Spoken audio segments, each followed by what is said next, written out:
Hello again. We're at episode 13 out of 14. If you've gotten this far, you probably are interested in buying Wilson Dynapowered sand wedges, and the place to buy those is probably on eBay. Maybe there are other auction sites. I've just been with eBay for a long time, so I'll talk about what I know. I'm not going to do a comprehensive research of the various places where maybe you can buy something. In terms of used irons, eBay, I think, attracts a lot of used club sellers. They've been there for years, and I'm most comfortable with it. I probably bought 100 or more clubs off of eBay, and one thing I would start out by saying, you don't need to worry about fakes. You often hear that when you buy clubs online, there's a worry about fakes, imitations, copies. Don't have to worry about that with the old Dynapowereds. I think they'd be very hard to fake. It'd be very hard to fake the wear that is typically seen, and I'm not sure the money is a sufficient incentive. When in the ad you have pictures. Pictures are great. They 1,000 words. You have text, which sometimes is elaborate, sometimes not so elaborate. Some sellers vary widely on how much they tell you about clubs. Some are very succinct. They just give you a picture or two and don't really say much more. They probably don't know much more. The ads aren't always accurate. There may be only a 50-50 chance of a Dynapower wedge having the correct year stated, and most frequently it doesn't even state a year. So you don't really know what you're dealing with unless you're able. And part of my reason for making this is to enable you. Unless you're able to look at the stampings and from those stampings identify the model year.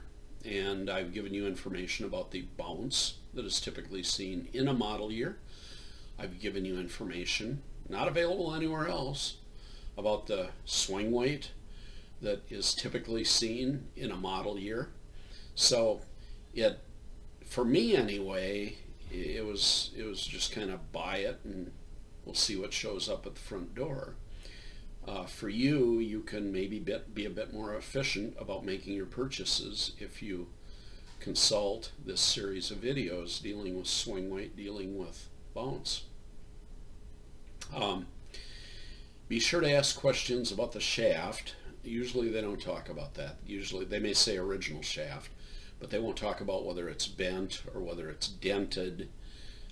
The honest sellers will give you a picture if there's a problem, but sometimes the bending is at the hosel, and it's very hard to pick up from a photograph. The seller may not even have detected that it's bent slightly at the hosel. That would be typically where it would bend if they've hit a root during a swing or something. It would bend at the hosel. On eBay, the seller's reputation is rated in terms of the feedback they've received. Many sellers have highly favorable, 98-99% favorable. I actually have a 100% favorable. I've never gotten dinged once in terms of what I sell or in terms of what I bought. You maybe want to take into account what condition the grip is in, but that's a minor consideration. I think going back to shaft, you want to ask how long the shaft is. You don't want to buy a club that, unless you want a short shaft, but you probably want standard length in a shaft. And sometimes they vary. Sometimes they're shorter, they've been cut off. Sometimes they're longer, rarely, but occasionally. You probably want to sell what the length of the shaft is. Usually they volunteer what the length of the shaft is. And it's hard to measure precisely the length of the shaft because it's easy enough to set the ruler up at the grip end, but at the sole end, where exactly do you measure from? And oftentimes a good seller will show you a yardstick that's placed right next to the club, and then you kind of draw your own conclusions. And most likely the club length is standard, which I think for sand wedges is either 35 and a quarter or 35 and a half during these years. 35 is a little bit short. But if you're going to reshaft, it doesn't matter whether it's long or short or whether it's bent or dented. So those are the kind of, and again, you can ask before you buy, you can ask the seller questions about whether it's dent or bented. And good sellers will get back to you. Some just are so busy they don't even want to check. They don't want to do any checking of, I had one guy get back to me and I wanted information. And he said, no, I've got 1,000 things for sale on eBay and I'm not going to do any checking. Okay, well, I don't have to buy then, and I didn't. But an accommodating seller, eager to sell the club, will get back to you with the information you want. Most of them are very good. Refurbishing clubs, I'm not going to spend a lot of time on that because there are other videos that tell you more about removing rust, shining up clubs, replacing grips, those sorts of things. And but suffice it to say that you can quite easily replace a grip. The original grip will have an end cap, and you're going to have to break that off. It'll leave, it may leave either a wood piece in the hosel or a plastic piece in the hosel, or it may not leave anything in the hosel. Either way, I don't think a little wood plug in the hosel is a problem. I don't think a little plastic in the not hosel, in the grip end of the shaft. I don't think either one of those is a real problem. You aren't going to be able to fix missing rings on the ferrule, which is the plastic above the hosel. And I don't really care whether all the rings are there. I guess it's kind of like frosting on the cake if they happen to be, but if rings are missing, what you end up with is just the black ferrule, which now when you buy set Titleist, that's all they have. They don't jazz it up with rings. So I don't really care whether the rings are there or not. I'm not a collector. I'm a player. I like to play these, and so the rubber grips, most grips will need replacement, but not all. That 58 iron I showed you with the original leather grips, beautiful leather grips. I don't know, these clubs must not have been used. The shaft band, the gold and the black, that's wonderful. That's in really great shape. These must have been in a closet for 60 years. And but now the leather feels kind of slippery when you grab it, but what will instantly change it into being tacky is to take your towel, a damp towel, and before each shot, just wipe the damp towel over it, and it becomes tacky. And it actually feels tacky to me now as I'm gripping it. So if you have leather grips that weren't used much, they probably are just fine. I'm not going to use these during the winter because out here in the rain in the Seattle area, they get really hard to hold on to. So I've got a different set of these that I'll use during the winter with modern rubber grips. But if you're living in a nice climate where the weather is good, not inclement, the leather grips should work fine. Other leather grips have been so heavily used that you really can't revive them. There are treatments that you can put on leather which clean the leather. Lexol, Lexol, is sometimes used, or saddle soap is sometimes used. And so what you do is you try to clean off the grime and then see where you are, see whether it feels tacky or not. Maybe it will, maybe it won't. Reminder grips, those with the flat side, those are illegal. Just a reminder that the reminder grips are illegal now. And if you wish to play the club, you're going to have to take the reminder grip off. Maybe that's a question to ask if the photographs aren't good on the eBay ad, whether it's a reminder grip or not, but probably it's not, you may well want to replace the grip regardless. Rust removal can be done by soaking the club in Coca-Cola for maybe 10 minutes or vinegar. I don't know how long I'd leave it in. I wouldn't leave it in all day or something. It might do something to the chrome finish, but and then where the rust is tougher, you use Rust-Oleum and a fine wire brush, and that'll get a lot of the rust off. There's some rust that just ain't gonna come off, and I actually don't view that as a huge problem.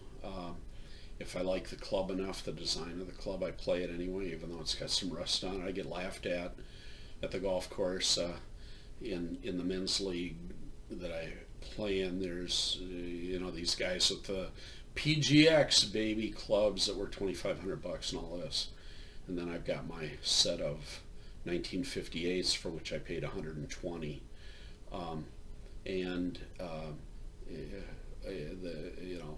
I've heard the joke that I'd be a good golfer if I'd get good clubs, and so the rest may draw that kind of a response from some of your pals, but that's okay. That's fine. It also, people kind of shake their head that I can shoot the scores I shoot with a set of 1958s. So I don't know. I kind of enjoy the fame or the notoriety, whatever you want to call it, associated with some of these older clubs. And again, I'll put the craftsmanship and the quality of these clubs I'm playing up against anything they're making now. I mean, pin shafts, these leather grips. It was all just gorgeous and wonderfully made in Chicago. I think that's where Wilson was. I mean, that's when it really there was really some great craftsmanship coming out of there. Not that there isn't today, but these are nothing to apologize for. I mentioned rechroming and regrooving.